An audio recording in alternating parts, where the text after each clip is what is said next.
something they changed a little bit in the last update. Om Sadashiva Samarambam Shankaracharya Madhyamam Asmadacharya Paryantam Vande Guru Paramparam Ishvaro Guratmeti Muti Veda Vibhagine Vyomabda Vyapta Dehaya Dakshinamurtaye Namaha Savavedanta Siddhanta Gocharam Tamagocharam Govindam Paramanandam Satguru Pranatosh Maham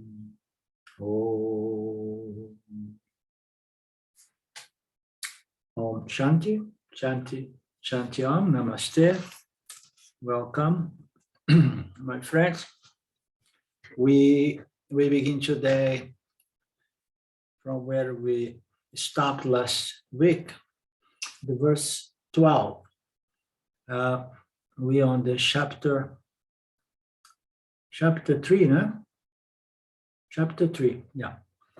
We are coming to the conclusion of the chapter 3, which is a short chapter. And unless we have any questions, do we have any questions to begin with?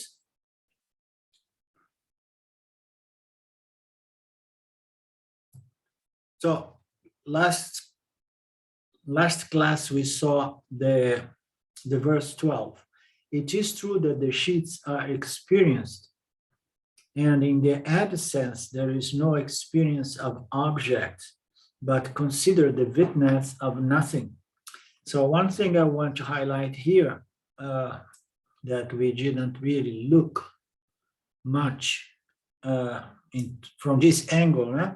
Here it's called the sheaths. The sheaths have been called to be an experience. Okay, so it is true that the sheaths are experienced. So we have the 5 sheaths, or the 5 kosas, and here it is. As I read now, I saw that it was being presented as an object of experience. So what kind of object of experience of the sheaths? Okay. So we have the physical kosha, which is experienced as our physical body. We somehow extract the sense of identity as the physical body, the gross body. So we experience the body sheaths. We experience the sheaths of the pranas. Those are functions, energetic functions, and we can see more or less how we are doing on those 5 levels. So we experience objectively the sheaths. The sheaths at 5 levels of human experience, by which we experience the world of objects, and we experience through those sheaths. We experience through the physical, the energetic, the mental. Okay, we experience an object, and then we're gonna have an emotion and a thought in regards to that object. So it's levels. It's the body-mind complex, the equipment of experience being used on 5 different levels rather than just the 3 body levels. So we are looking at the world through the 5 kosas, which are 5 means or 5 instruments by which, we experience the world from different angles. Okay, so we experience the thoughts, feelings, emotions, and then we experience the process of cognition and discernment, discrimination, determination. All of that we are experiencing. The sheaths are experienced. It is true that the sheaths are experienced, and in their absence, there is no experience of objects. Yes, because the sheaths are the means by which I experience objects. Okay, so I experience objects, good, but I cannot experience the objects through the 5 sheaths, which are 5 different ways by which we experience ourselves and the world, okay? So there are levels of human experience, and we are very, very intimately, intrinsically relate to those 5 levels or dimensions of human experience, okay? So in the absence of these 5 sheaths, there is no experience. But the point here is not what I have been unfolding now, but it is that we should never forget, we should always consider the witness of nothing in the case of absence of the sheaths and the object. Actually, when we experience the absence or when we experience nothing, we experience the sheaths as well, because we experience nothing through the Ananda Maya sheaths. So we need to be, identified unconsciously to the causal body to experience nothing, okay? So if there is no experience of object, we remove the sheaths, but now I have opened, a consideration that when we experience nothingness, we are also experience one of the sheaths, which is the Ananda Maya sheaths, okay? Which is the causal body. It's through the causal body that we're going to witness nothing or no thing. So no thing, as we have seen, is not just no thing, but it is consciousness, but plus the causal body, plus, the experience of nothing or no tangible object of experience. Although the experience of nothingness is by itself an object of experience, but on the subconscious level, not really consciously and objectively, but it is like by inference, we can understand that there was an experience, and if there was an experience, there must be the duality subject and object. Therefore, what is the object? The object is blankness, is emptiness, nothingness, okay? So this is inferential knowledge, and inferential knowledge is super valid means of knowledge. Most of all scientific knowledge we have, it's based on inference.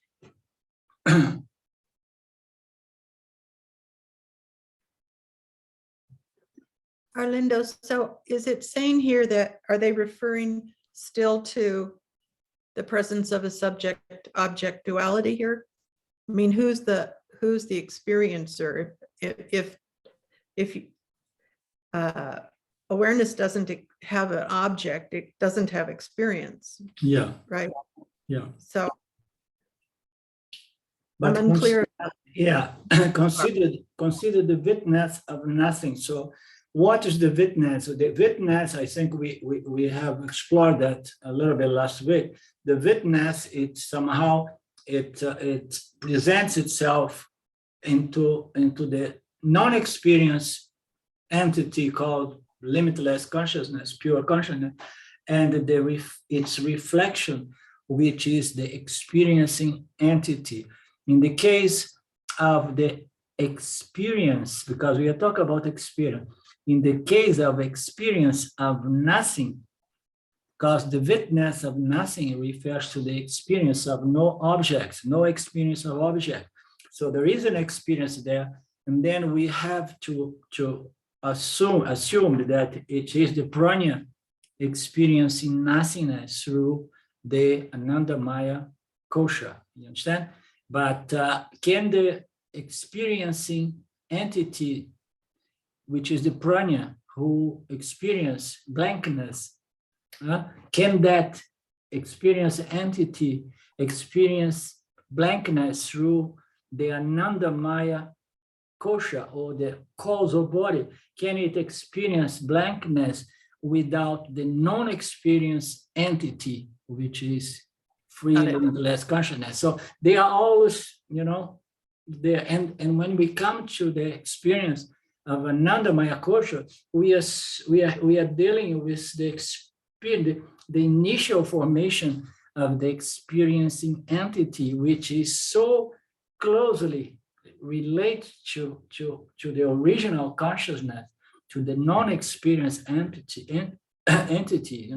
and cannot be separated in the same way we cannot separate an object, a reflection, a reflect object from a mirror, for example, as we often have this example. So we have free limitless consciousness, and somehow it reflects itself in the macrocosm reflecting medium, and then to produce the world. Okay, so we experience blankness as the prana jiva through a certain causal body, and then we have the prana as the closest manifestation of consciousness by the power of Maheshwara, okay, the most primordial or initial. Is that all right?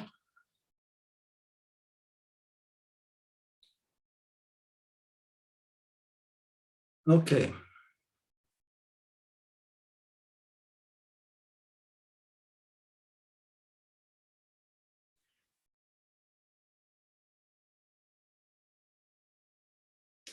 Fullness, bliss is present with or without the sheaths, because it is the nature of the self. Again, we present the ananta or ananda nature of the self. Okay, we say that bliss or ananda is present with or without the sheaths. Without the sheaths, we don't have the experiencing entity. Okay, so with the experiencing entity, through one of those five kosas, experiencing itself and the world, So when we have the experiencing entity, and then we have consciousness manifest in the intellect of the Vishwa, the Jiva, as Ananda, as experiential bliss, in deep meditation, or even as the prana, subconscious, the experience a certain level of fullness and satisfaction in deep sleep. But it's also present, this bliss, it's also present even in the absence of all the five sheaths. Why? Because this bliss is the very nature of ourselves, okay? So it is present when it is operating through one of the sheaths, and its presence in the absence of the five sheaths. Why? Because it's the very nature of Satchit, which is Ananda, fullness, non-dual. All right?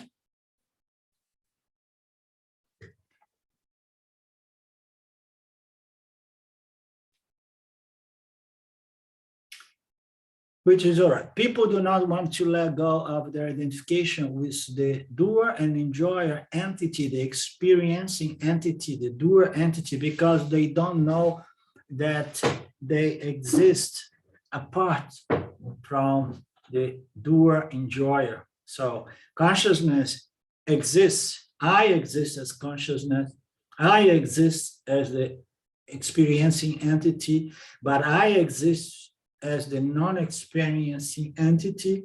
But because I am attached to the experiencing entity, the doer and the enjoyer, I get attached to it, okay? Identified and attached to it, because I believe that I don't exist without the experiencing entity. This is very, very common. People, they get a little bit confused and afraid that, so what is the deal of self-knowledge if I have to claim and own and establish myself forever as Videhamukta, as the non-experiencing entity, never becoming an experiencing entity? What is the deal? What is in it for us? There's nothing for us, okay? So there is and there isn't.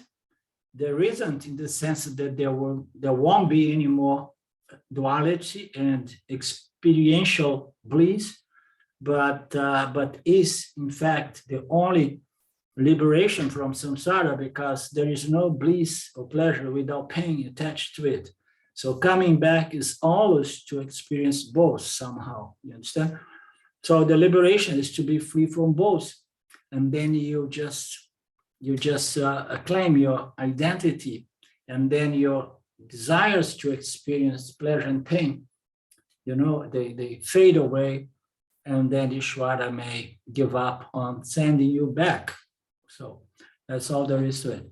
But people identified with the experiencer and the doer is a little bit in trouble to claim and to let go of the doer. The doer is the ego, and the experiencer is the other aspect of the ego. Huh? When you understand this, you are no longer attached to experience in general. So that's the whole process of spiritual wisdom, is gradually seeing, realizing, looking and seeing through the futility of experience, to the extent that one feels a little bit like, oh, I'm done with it, But I'm not done with it just because now the body is older and it's a little more difficult to squeeze some ananda from experience, because I'm experiencing a good food, but my stomach is having trouble, and then I'm paying a high price, or I don't hear the music properly, so it's not worth it anymore. No, you because you develop certain maturity, you slowly, gradually, you do not long for experience in general, neither special, discrete experience like mystical experience. So the wise person is no longer attached and craving for these things. That's what is the fructification of self-knowledge, and this is a fact, and I can guarantee you. And that's what helps the human aspect of the Jivatma, or the Jiva Mukta, to die with gratitude and elegance, because he is no longer deluded by Maya, and having the idea that if I lose my ego, my experiencing entity, I lost myself. No, I said, no, I'm glad to lose that guy, because that guy is creating trouble. And I'm sure he's going to bring me back here again and again. So let him go so that I can rest in my true nature. So from the verse 13 onward, the self is present in the form of the illuminator, saksi Chaitanya, the conscious light of consciousness, the illuminator, which cannot be objectified, and which objectifies everything. It's always experience, so it does not require any effort to experience it. Objects are experienced by a process that involves effort, but awareness does not require an alignment of subject-object, which is the definition of yoga, to experience itself. So we have this word, saksi, the light, the illuminator. And this illuminator, this light, can never be seen objectified, because it is the true light, the only light, the real pramana by which we experience duality, we experience this universe.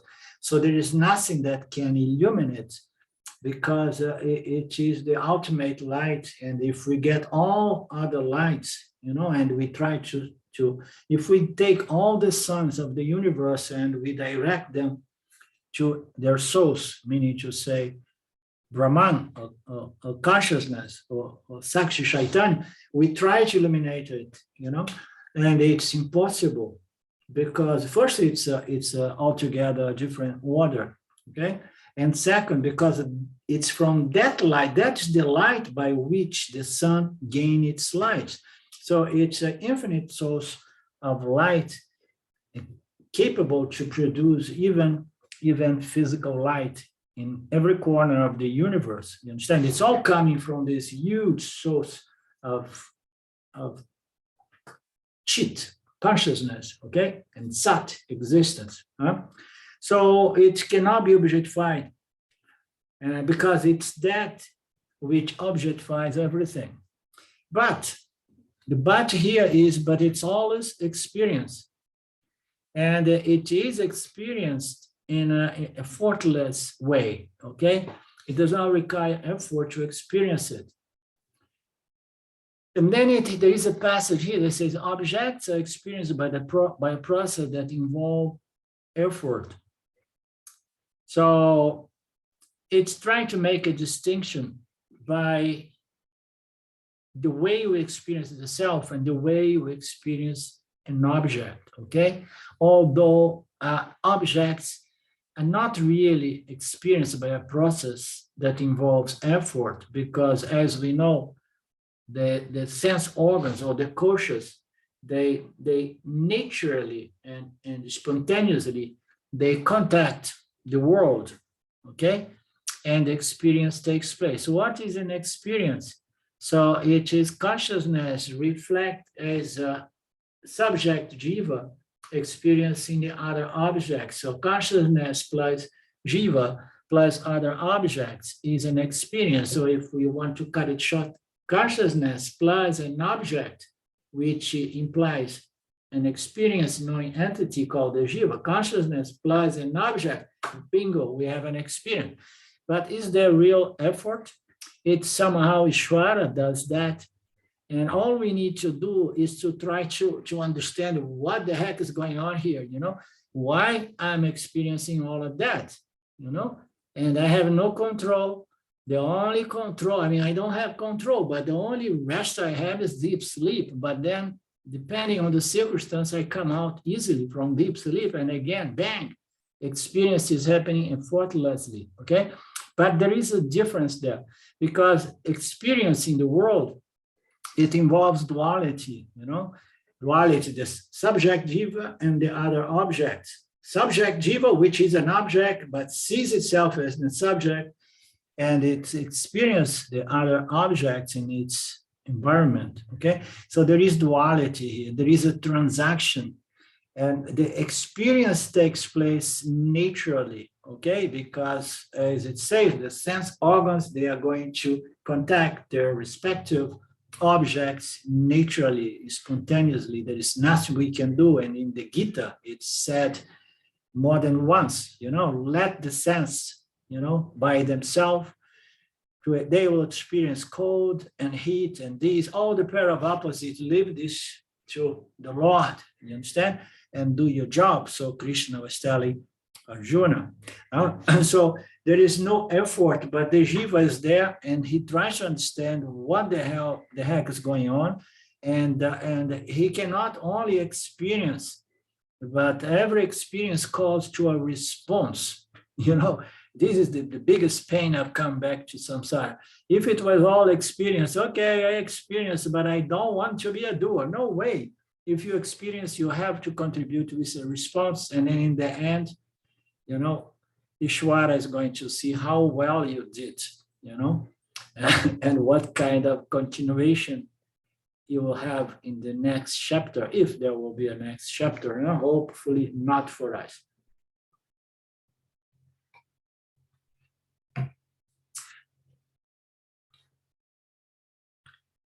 So, consciousness is experienced without any effort. Yes, I would say that consciousness not only does not require any effort, but it does not require even our acknowledgement. And in fact, consciousness is never really acknowledged, and it's just being experienced without our knowledge, right? What is self-knowledge? Is acknowledging this conscious factor, which is the substratum or the essence of every and all experiences. You know? So this consciousness is always experienced, and whether we know it or not, and does not require effort, of course, does not require our attention or acknowledgement, And whether we know it or not, it's always there, okay? Because it's the essence of the experiencer and the objects of experience. Objects are experienced by a process that involves duality, okay? Self-experience, and the self is experienced in non-duality. So this is another angle as well. Objects are experienced in duality. The self is experienced either in duality and also in non-duality, okay? In duality, the self is there as the essence of the experiencer and the experienced. Yeah? And in the absence of duality, the self is there experienced as the light of the illuminator, as this passage of this book will address or refer the self to. Self-experience will not take place in time as a result of a spiritual practice.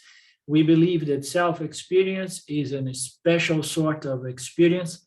And if we keep working hard as a spiritual seeker, practicing something, I mean, most people, they do some sort of spiritual practice, not really to experience the self. I mean, I have to be honest here, I mean, I have this bad habit of present the things without sugarcoating, and then people do not like me, maybe possibly much.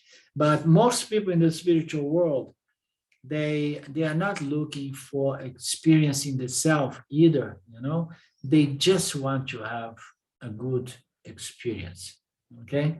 They want to feel good. They want to have favorable or likable experience. And they do that by trying to control the mind, or sometimes to develop some psychic abilities so that they experience different realms or different locus. They go into all these things, but they want experience. They want a good, better experience. Okay, but there are some people that they want the self. They want to, and they heard that the self is the real deal here. You need to know the source of the self. They heard about that from Nisargadatta, from Ramana, and some other teachers. And then they say, I want to experience the self. And then, of course, they are going to superimpose not self on the self, but the self on the not self. And then they will say, oh, now I got it. And then the Upanishads is going to come and say, no, you cannot experience the self. That the self is the real experiencer, never the experienced.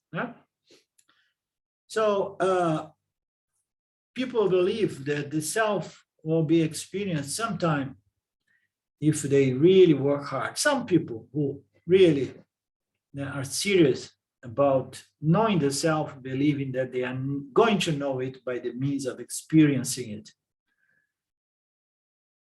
Because the self is always ever present as the substratum or the essence of every experience, it will never be experienced in time. The experiential problem is not solved by seeking an object of experience or doing, efforting, because it's caused by superimposition, falsely adding the attributes of the kosas or of mithya to the I. So this experiential problem, the jiva wants to experience the self, it works hard, and then again and again it's deluded and begins to believe that now I got it, now I'm in connection, I'm in contact, I am in yoga, and I'm experiencing the self.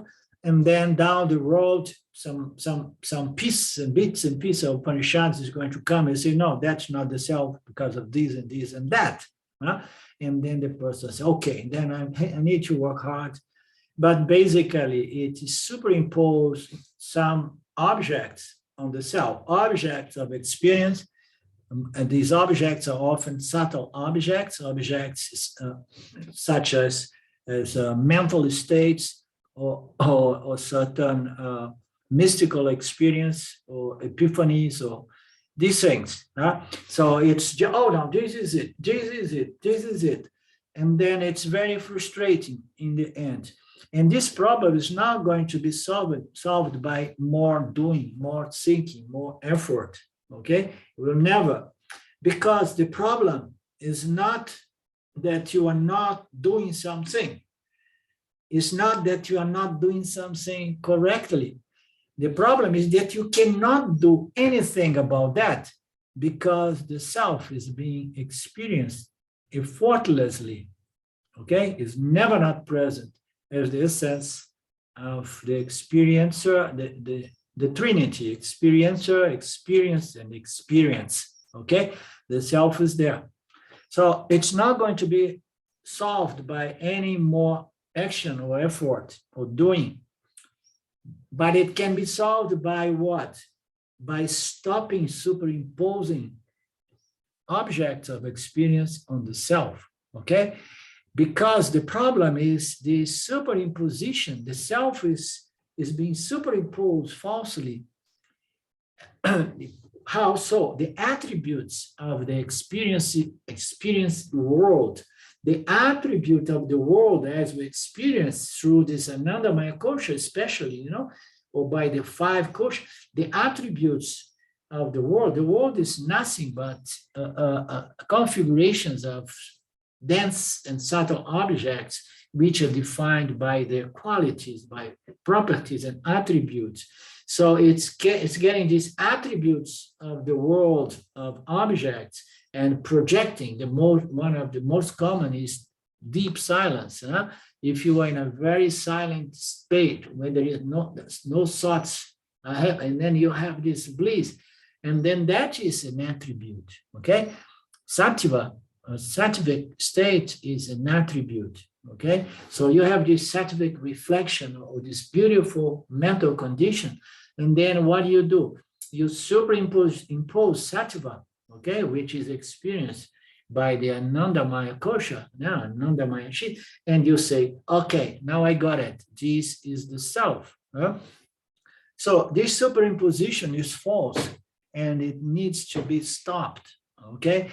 Nothing can be done for you to experience it because it's impossible to experience it objectively, but you can realize that you experience it all the time by stopping superimpose the objects of experience and its attributes on the self, okay? Well, we got it?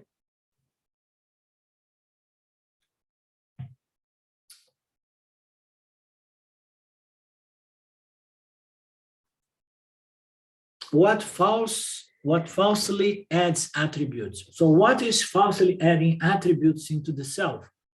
So we have the situation, the Jiva Atma shows up to the party, and then it's a conscious being, and then it hears after some time of exhaustion, try to find resolution by the means of experiencing objects, mundane objects, and then it hears that there is the self, and the self is the real deal to find resolution. But then it still tends to add or superimpose the attributes of Anandamaya to the self. So what is adding attributes to the self, okay? And then here the commentary says, it's not the jiva because the jiva will not consciously delude itself, okay? So consciously or unconscious, the jiva is deluded. But we need to say that Maya is the power that somehow conceals these simple truths from the jiva. The jiva, he wants the best for itself, for himself. He would like to be free from suffering and samsara. He would like to stop projecting these attributes of experience into the self, but somehow it keeps happening. And no matter how many times people in the spiritual world hear those statements by Vedanta teachers, still the jiva remains deluded because it's such a strong tendency, vasana, okay? So who is responsible for this cosmic ignorance? It's Mr. Maya. Mr. Maya kind of envelopes the intellect of the jiva and makes it think that the attributes, the qualities, the experience of the world, the experience of the jiva belong to the I, or can define the I. This experience define the true I. The I am is defined by my experience, but now I need a higher, better experience that's going to define me better. And then I have more this, more money, more power, more prestige, and then I define myself better. But then I hear that none of this is going to give me satisfaction.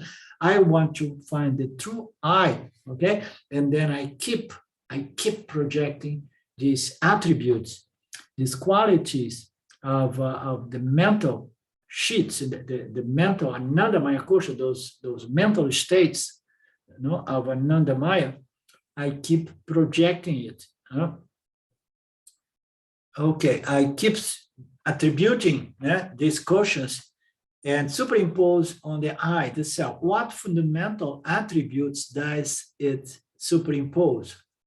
So here there is a passage, and it says like, what are the fundamental, what fundamental attribute does the jiva under the spell of ignorance, because Maya somehow envelopes the mind of the jiva with too much rajas and tamas, and then it keeps projecting that the self feels like this, or it is like that, and can be seen objectively, and it's going to be wonderful.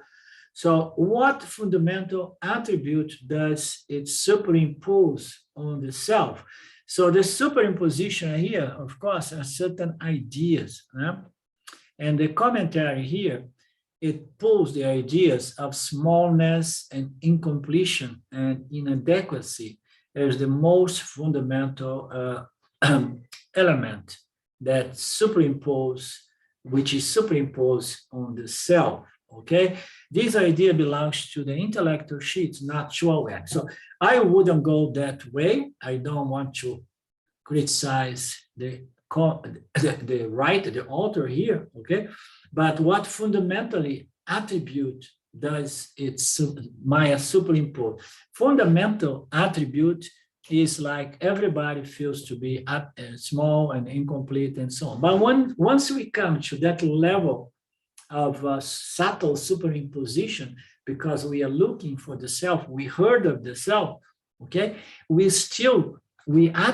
project, we project, we superimpose very beautiful attributes, we say, wow, yeah, it is wonderful, it's transcendental, and I want to be that, I am that, and it feels blissful, ecstatic, and limitless. So there are all these other attributes on another level in our journey as well. It begins with the smallness, inadequacy, and incompletion that usually compels us to consume denser objects of the world, so that we can try to slowly move into consuming subtler objects. Understand? We go from the object of security to objects of pleasures, and then knowledge and dhamma, and then we go to these Anandamaya koshas objects and so on. So there are different superimpositions, but it begins with the superimposition of I am small, inadequate, and incomplete. And that is going to take me chasing object in samsara until I learn some lessons, and then I'm going to become a spiritual seeker, and then sooner or later we come to the Upanishads, and then yet in the Upanishads we have to deal with this very subtle tendency of superimpose certain ideas or attributes of greatness, of vastness, of transcendentalness, and all these things are superimposed. But none of this is the I, because the I is the nature of the one superimposing whatsoever quality on this notion of aham, I exist, and I exist as this, because I always define myself by my experience, and now I am experiencing things that are really wonderful, okay? And then I must be wonderful myself as well. But then the frustration comes because those experiences, they are impermanent, as we know. They come and go. Yeah? And then we go back to the self, to the books, to the text, to the scriptures, and they say, no, the self does not come and go. Therefore, what you have experienced was a different sort of superimposition, but the self is that which is the base, the base on which all superimpositions are applied, a project. Okay? Anything for you guys?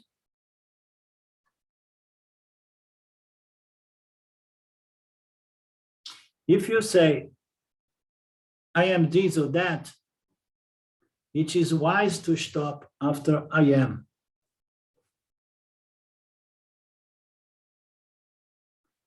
If not, you will transfer attributes to the I. So that is the entire effort of holding on to the I am, I exist thought, proposed by Nisargadatta and Ramana. You go back to the I am, and then at certain point you start questioning or turning this I am thought to its source. Intuitively, it can be practiced that way. So, so therefore, I am, I exist is a much better deal than I am tall, I am short, I am white, I am black, I am rich, I'm poor, I'm smart, I'm stupid. The moment that we come into define ourselves as a man, a woman, or whatever, and then again, we are assuming attributes to the I. And the I, which is still a reflection, this aham is still a reflection, it can be kept as pure as possible, yet, as an experiencing entity. And that can only be done by knowledge. You experience, but you know that fundamentally, you are experienced as the experiencing entity, which is of the nature of the non-experiencing entity.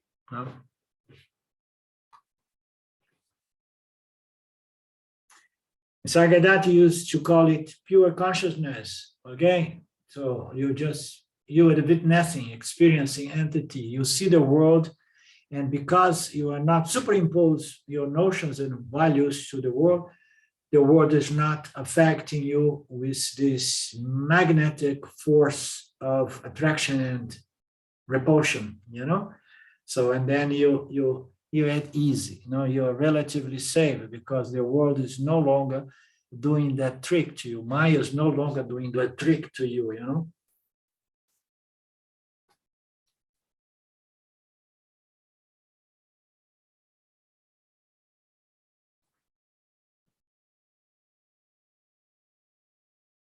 The I refers to consciousness. The M refers to sat, isness. Attributelessness is limitlessness. Limitlessness is not an attribute. How beautiful. So the I is the chit aspect of Brahman, let's say. So I am. So you need to be a conscious being to know I am. This I am, comes, and this I is a pure expression of consciousness. And then the moment that I say am, I exist, and then I'm expressing the sat aspect of Brahman. So the conscious and the existence aspect of the I consciousness am, I exist. Sat Chit. Everything that exists fundamentally as the Sat aspect of Brahman, or the Sat aspect of Chit. So the I refers to consciousness. The M refers to Sat, or isness. Everything that is existence, which is another name for consciousness, or the other side of the same coin. Attributelessness is limitlessness. So we have covered that many times. Everything that has attributes, has properties, and has qualities, and so on, what those qualities, and no matter how wonderful, how elevate those qualities may be, those properties may be, how useful, how great for the world, everything that has properties, attributes, qualities is limited by those very qualities, properties, and attributes and qualities, right? Why? Because the moment that you are defined by your qualities, and then you are limited because you cannot you cannot be something else, because my qualities have limited me. For example, I say, I'm great doctor, medical doctor, you understand? You say, wow, yes, I'm the number one. I got Nobel Prize and so on. And I'm the best doctor in the world, medical doctor, and so on. And then you say, oh, that's wonderful. That seems to be limitless. And I say, no, it's very limiting. Because I'm the best medical doctor in the world, I cannot be the best engineer, the best scientist, or the best, anything else. So it's limiting me. So limitlessness in the mind of Jiva, under the spell of ignorance, would be to be the best, the number one in everything, which is impossible. I want to have all attributes and qualities and properties. They are manifesting me, and therefore I am the Lord Ishvara. But there is only one Lord Ishvara, and no Jiva Atma can claim the pure knowledge, the totality of knowledge of the mind of Ishvara. It's all knowing. It's the knowledge of everything. Therefore, it is able to sustain the universe in perfect order as it does. So anything that is going to be a quality or an attribute is going to limit that thing. And then it says limitlessness is not an attribute. And this is the most beautiful thing. We say, okay, and then I want limitless. Because, if the attributes are going to limit me, attributes are going to limit me, I want to be limitless, okay? And then unconscious, I believe that limitlessness is a quality, a property, an attribute, okay? I say, okay, so now limitlessness is a quality, a property of what? And then we have to remember, limitlessness is not an attribute. Limitlessness is the nature of Brahman, the nature of consciousness. And as we know, consciousness, the ananta, limitless nature of consciousness, is not a part, product, or property or attribute of anything else, okay? It's the very nature of Sat-Chit, of conscious existence, okay? So consciousness, limitlessness is ananta. It's not an attribute that the Jiva can say, oh, I want this, No, it's my very nature, it's my essence. It's my true nature is limitless. It's not a quality. You understand?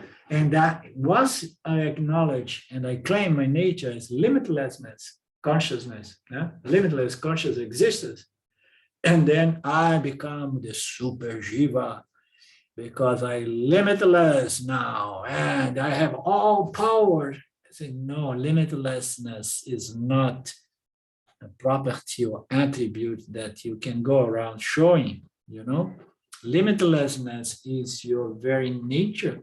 And if you go around telling people that you are limitless, they are going to think that you are crazy, like us.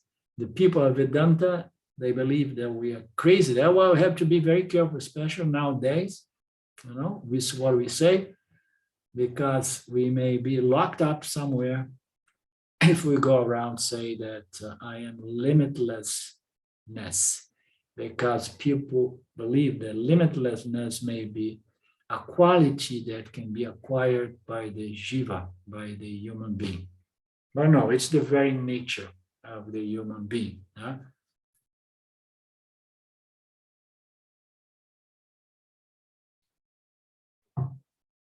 In this spiritual world, I mean, I'm living in an environment that is supposed there are a lot of spiritual people, but they are so entry-level spiritual people that I have to measure every word I say when there is any little talk about spirituality, because it could be too much.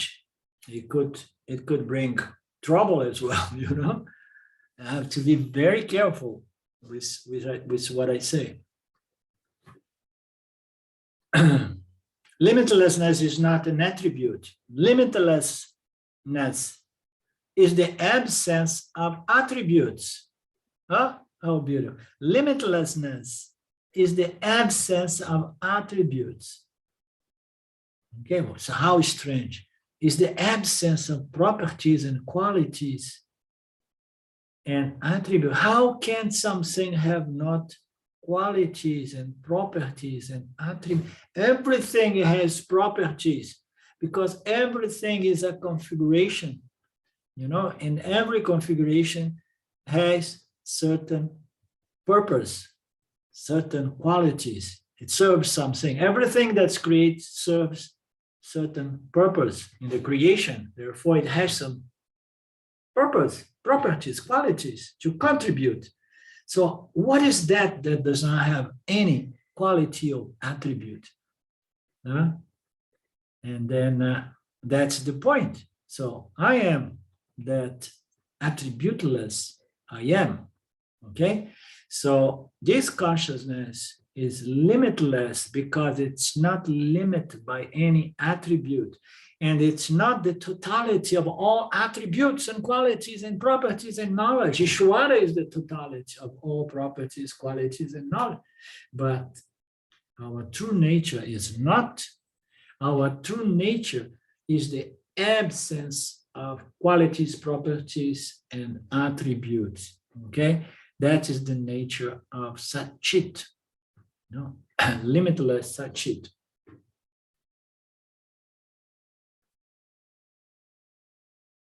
And this self, in this self, which is attributeless, as we hear the scriptures say that again and again, okay? You have the nature of the attributeless, associateless, and so on. So this attributeless self remains when or where there is no experience. The five kosas are not allowing us access to the world of objects of experience when pralaya comes into play, and then this self, free of attributes, remains.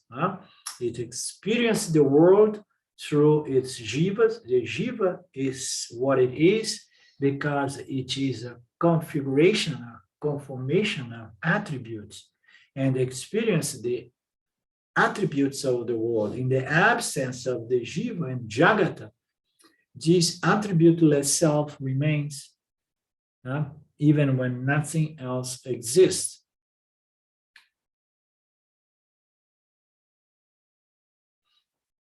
The negatable part of me is me, but not the real me. Okay, all of that I can negate is what? Is the identity I draw from the attributes or my qualities or the qualities and defects, because we have flaws, defects, limitations, and qualities. All of that is going to define me. So, but all of that can be negated. So the part that I can negate is my apparent self or my secondary self. But it's not me. It's negatable part, and then it's not the real me, okay? The real me cannot be negated because it is attributeless, and is therefore it's always ever present, and it's free from any attributes or experience of the world. A jiva is the result of the self plus the attributes that it collects in this interaction with the world. We keep taking in this attribute, oh, I'm smart, I'm stupid, I'm this, I'm that, all these opposites. We keep taking it, and then we make a huge blend cocktail. And then we say, this is me. You know, what are you? I am the spirit plus this bunch of notions and ideas about myself, which are based on good qualities and bad qualities. And how did you get these ideas from? The world gave me this feedback. And unfortunately, we come into the world and immediately we start getting the feedback that you are small, inadequate, and incomplete. It's a very bad starting point. That's why it's not always a very good idea to desire to come back. Huh? Right, Lynn? We can't escape this cosmic ignorance programming every human being. I mean, the scriptures say that you may get a very higher or high birth in a beautiful family that is going to facilitate the memories of your true self, to come, even in early age, like with Ramana Maharaj. But yet, Ramana Maharaj could not avoid, to be in contact with other kids in the school, other teachers, and get, influenced to a certain degree by this universal avidya, But then the power of this spiritual vasanas, this self-knowledge that one may bring in a birth, may break through, cruise through, and just one, comes out of this hypnotic condition. And what is the hypnotic condition? And I am small, inadequate, and incomplete, and I need to be richer, and I need to be more powerful, I need to be more prestigious, and so on. And we keep doing stupid things, try to become a better me, a better I. And jiva is the self plus the attributes. Ignorance attributes them, and discrimination puts them back where they belong. Very beautifully done. So ignorance is going to project these attributes. It's going to attribute them to the self, okay? So ignorance attributes the attributes or project the attributes to the self.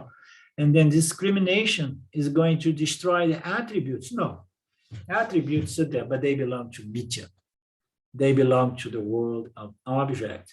They belong to the body-mind complex, okay? So attributes belong to Mithya, and I belong to Satya. So discrimination is now going to destroy the attributes beautifully created by Maheshwara, but it's going to make our mind set so that we don't mix up the world of attributes and properties with the attributeless I, the attributeless self. Vedanta is only the negation of the attributes. Vedanta is another way to present Vedanta.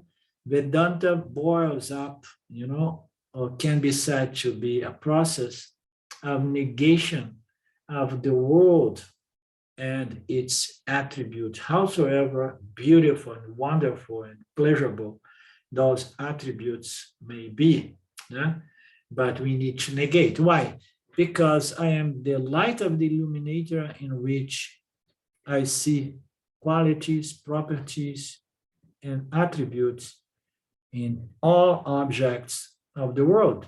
The subtle and the dense objects, they are all defined by the attributes. All of this belongs to Mithya, and I'm not going to be caught up on certain attributes because I know that is not going to solve my problem. The only resolution is to understand and claim my attributeless nature as Satchit Anand. Yeah? Okie dokie. So we stop here. And any questions? You had some some Thomas today, Claudio, troubling you? Yes. Yes. Yeah. It's a period that I'm working a lot, so Yeah. at the night it's hard, Yeah. but it's okay. I try always to follow. Huh? I try always to follow. Yeah. So it's okay. Yeah, maybe a good idea to watch it again, because this again was a good class. Very, very subtle, huh? Yeah. Okay, No, but I understand the whole. Yeah. Okay, so today's Monday. We meet again soon on Thursday.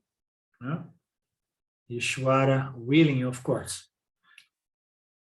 Om Purnamada Purnamidam Purna Purnamudachyate Purnasya Purnamadaya Purnamevavashishate.